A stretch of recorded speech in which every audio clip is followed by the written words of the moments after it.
Hello dear students, हम लोग CBSE sample question paper accountancy 2022-23 का एक्सप्लेनेशन कर रहे थे, एनालिसिस कर रहे थे, सोल्व कर रहे थे उस पेपर को हम लोग। आज उसी में हम लोग part B analysis of financial statements में जो हमारा सम नंबर 34 है, that is related to chapter of cash flow, उसकी बात करते हैं। सम नंबर 34 हमें क्या दिया हुआ है? सम नंबर 34 की हमें इंफॉर्मेशन गिवन है। स्टूडेंट्स, आप ये क्वेश्चन पेपर वीडियो के डिस्क्रिप्शन बॉक्स में लिंक है, उस लिंक से डाउनलोड कर सकते हो। स्टेटमेंट आपको वहाँ पे मिल जाएगी क्वेश्चन पेपर में, और जो क्वेश्चन का सॉल्यूशन है वो आप इस वीडियो से देख सकते हो।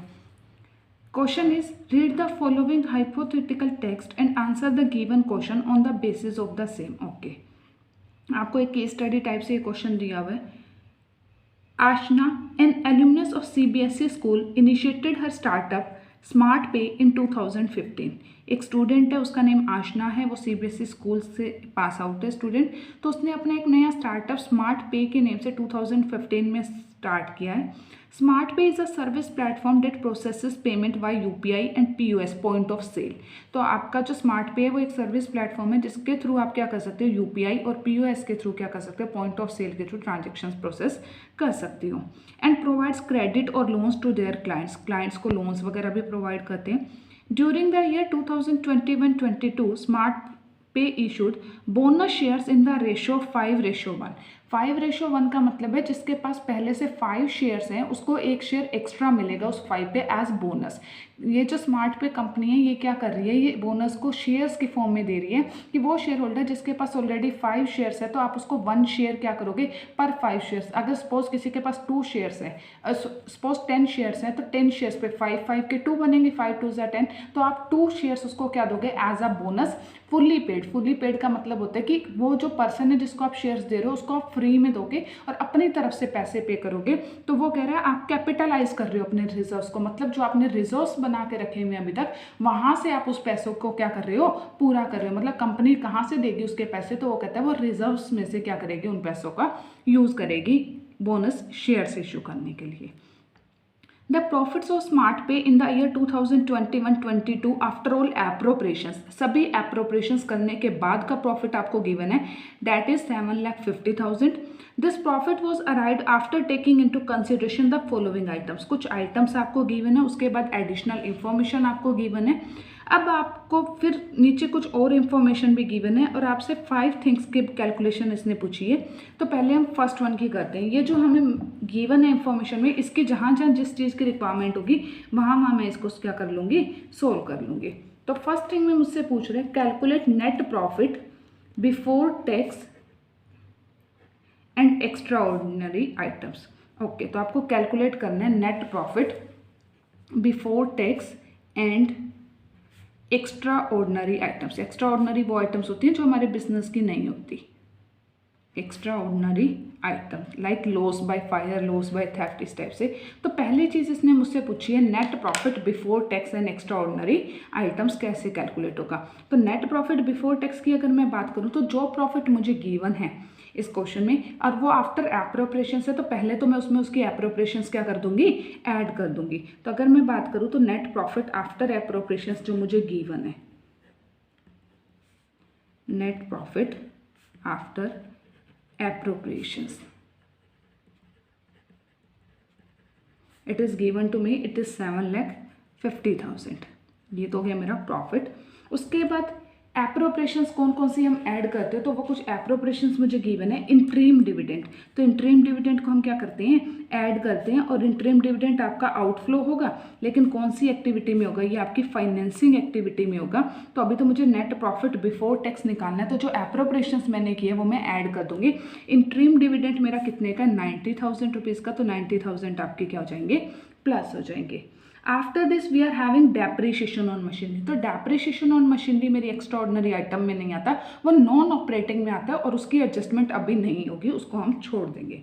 Loss of machinery due to fire, इसको मैं ऐड करूंगी लॉस ऑफ मशीनरी को, क्योंकि ये मेरा एक्स्ट्रा ऑर्डिनरी आइटम में आता है। ये लॉस है बट इसको मैंने P&L में क्या कर दिया होगा, ऑलरेडी डेबिट कर दिया होगा, तो P&L में ऑलरेडी चार्ज हो गया, बट इसकी वजह से कोई आउटफ्लो नहीं हो रहा और ये एक एक्स्ट्रा ऑर्डिनरी आइटम है, तो इसलिए हम इसको क्या कर देंगे, ऐड कर देंगे। मशीनरी का लॉस आउटफ्लो थोड़ी ना हो रहा है कैश का, लेकिन पी एंड एल में ऑलरेडी डेबिटेड है, ऑलरेडी चार्ज हो चुका है, इस प्रॉफिट में से ऑलरेडी डिडक्टेड है, तो इसलिए मैं इसको ऐड बैक कर दूंगी। Loss of machinery due to fire, और कितने का लॉस हो रहा है, लॉस इज 20,000, तो 20,000 आपका ऐड हो जाएगा।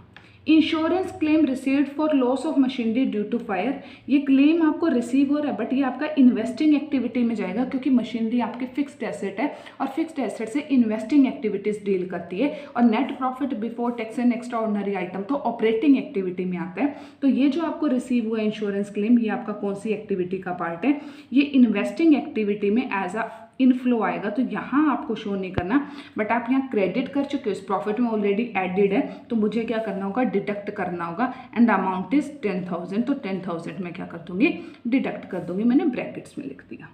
After this I am having interest on non current investments received. ये जो आपका interest on non current investments है, ये आपका कहाँ पे जाएगा, ये आपका ऑपरेटिंग प्रॉफिट कैलकुलेट करते हुए माइनस होगा। यहाँ पे आपने इसका कुछ भी नहीं करना, क्योंकि ये इंटरेस्ट आपका इन्वेस्टिंग एक्टिविटी में जाएगा, ये एक्स्ट्रा ऑर्डिनरी आइटम्स में आपका नहीं आता। उसके बाद अगर मैं बात करूँ टैक्स रिफंड की, तो टैक्स रिफंड आपको क्या करना है, यहाँ पे लेस करना होगा। टैक्स रिफंड आप ऑलरेडी क्रेडिट कर चुके होगे पी एंड एल बनाते हुए, तो अब आपको उसको क्या करना है, टैक्स रिफंड को यहाँ पे माइनस कर देना है, क्योंकि टैक्स रिफंड जो है आपका, जब आप टैक्स पे करोगे ना, वहाँ इसका ट्रीटमेंट करेंगे, वहाँ माइनस करेंगे इसको, इसलिए यहाँ पे हमने फिर से क्या कर दिया, एक बार माइनस कर दिया। उसके बाद अगर मैं बात करूँ तो मेरे पास और इन्फॉर्मेशन में equity share capital, securities premium, general reserve, investment in marketable securities, cash, machinery, investments, bank overdraft, goodwill, provision for tax. हाँ, प्रोविजन फॉर टैक्स भी तो गिवन है मुझे, इसका भी ट्रीटमेंट होगा।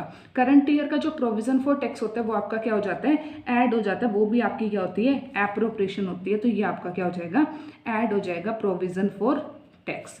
और कौन से ईयर का ऐड होता है आपका, ये करंट ईयर का ऐड होता है। तो मेरे पास ये दोनों ईयर्स का गिवन है, मैं करंट ईयर का क्या कर लूँगी, ऐड कर देंगे, और करंट ईयर का मेरे पास है ये 80,000 रुपीज़, 80,000 का ये प्लस हो जाएगा।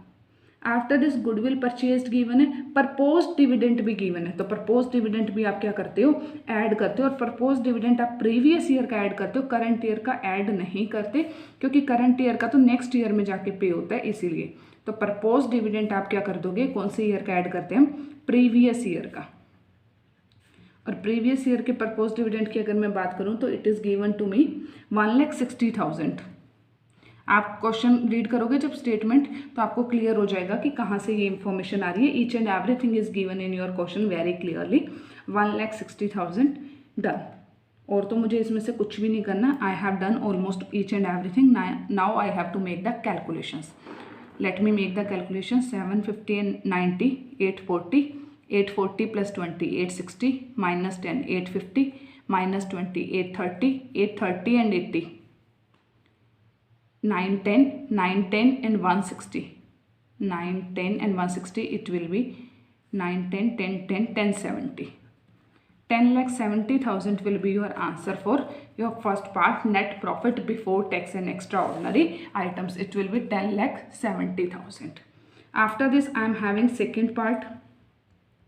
It is asking in second part, operating profit before working capital changes. Okay, now I have to calculate operating profit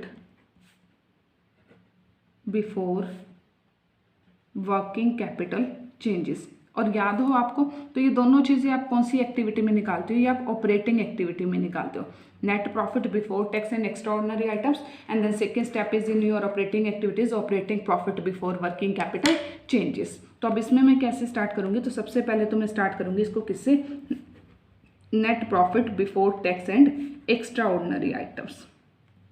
ये जो फर्स्ट स्टेप में आपने अमाउंट निकाली है, इससे ये स्टार्ट होता है आपका second step, net profit before tax and extraordinary items, and it is 10,70,000।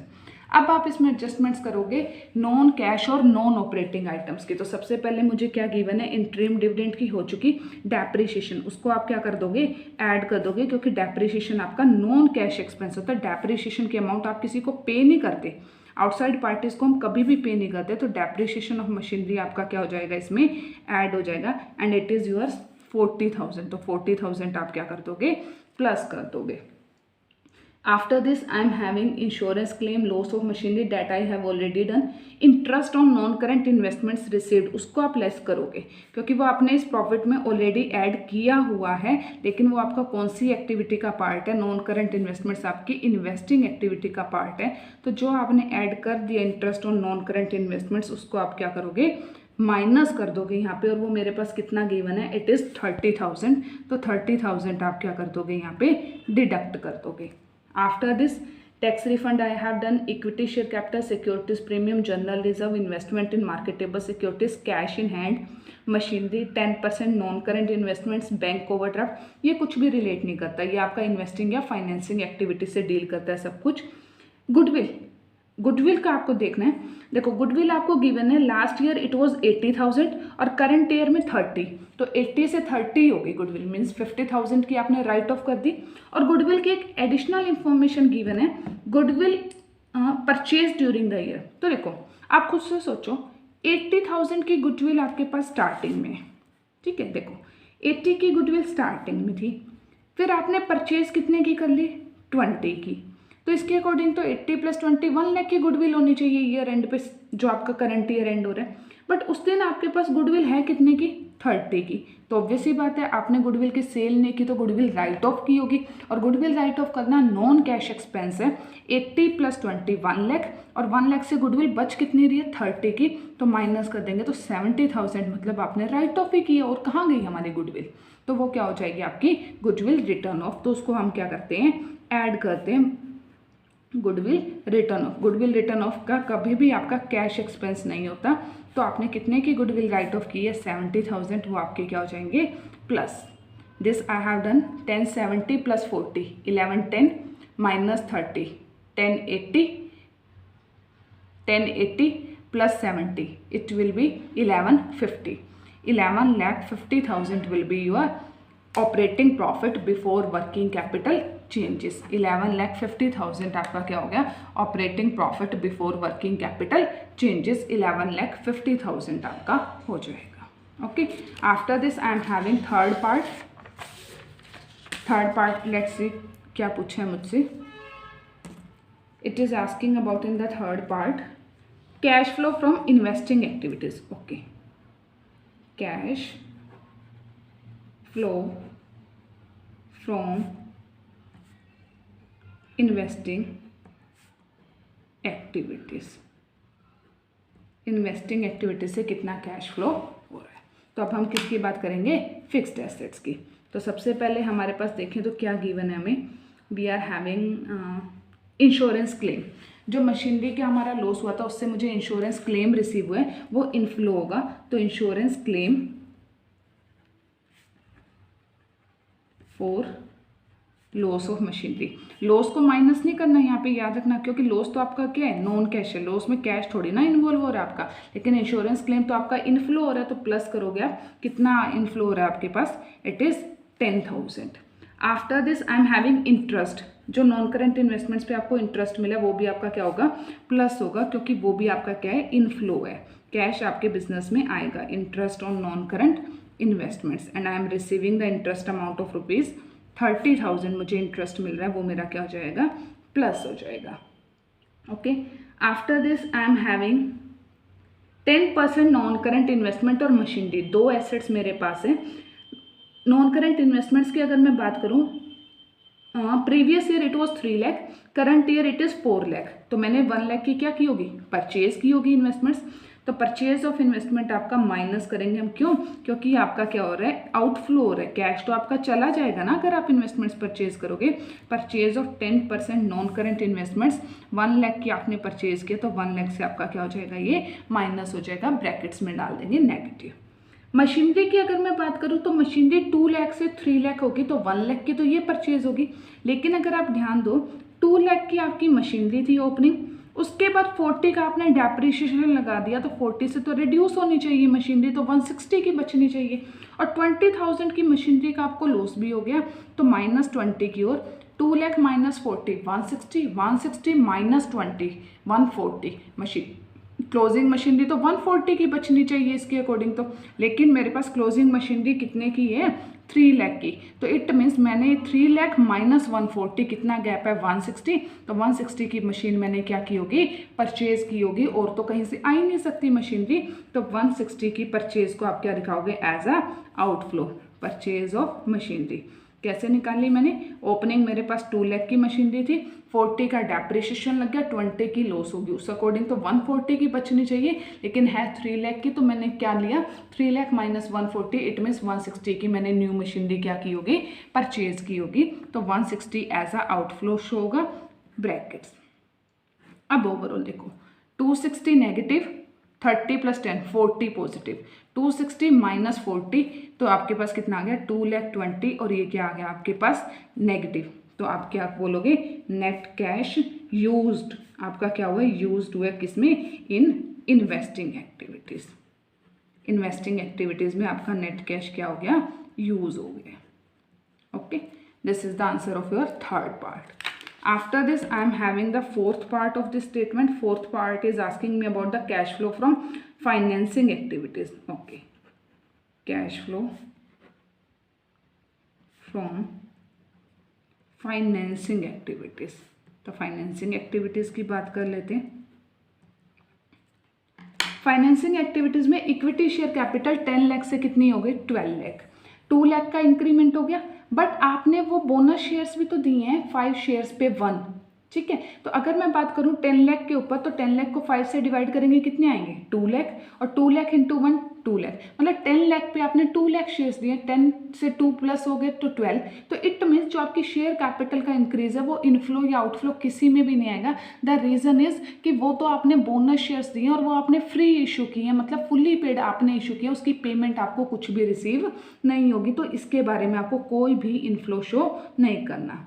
फिर सिक्योरिटीज प्रीमियम अकाउंट आपका 5 लाख से कितना हो गया, 3 लाख, तो वो तो ऑब्वियस ही बात है, हमने उसको कैपिटलाइज किया था, उसने कहा था ना कि हमने जो एडिशनल बोनस शेयर्स दिए वो कैपिटलाइज करके दिए, तो 5 लाख के सिक्योरिटीज प्रीमियम में से 2 लाख रुपीज़ आपने कहाँ ट्रांसफर कर दिया, अपने शेयर कैपिटल में, तो वो तो एक ट्रांसफर हुआ ना, तो कैश का कोई इनफ्लो हुआ ऑर्गेनाइजेशन में, ना ही आउटफ्लो, बस सिक्योरिटीज प्रीमियम अकाउंट से पैसे निकाल के आपने शेयर कैपिटल अकाउंट में ट्रांसफर कर दिए।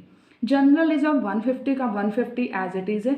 इन्वेस्टमेंट इन मार्केटेबल सिक्योरिटीज, ये तो कैश इक्विवेलेंट में आएगा, कैश इन हैंड भी कैश इक्विवेलेंट में, machinery fixed asset, 10% non current investment, ये भी फिक्स्ड है, बैंक ओवरड्राफ्ट है।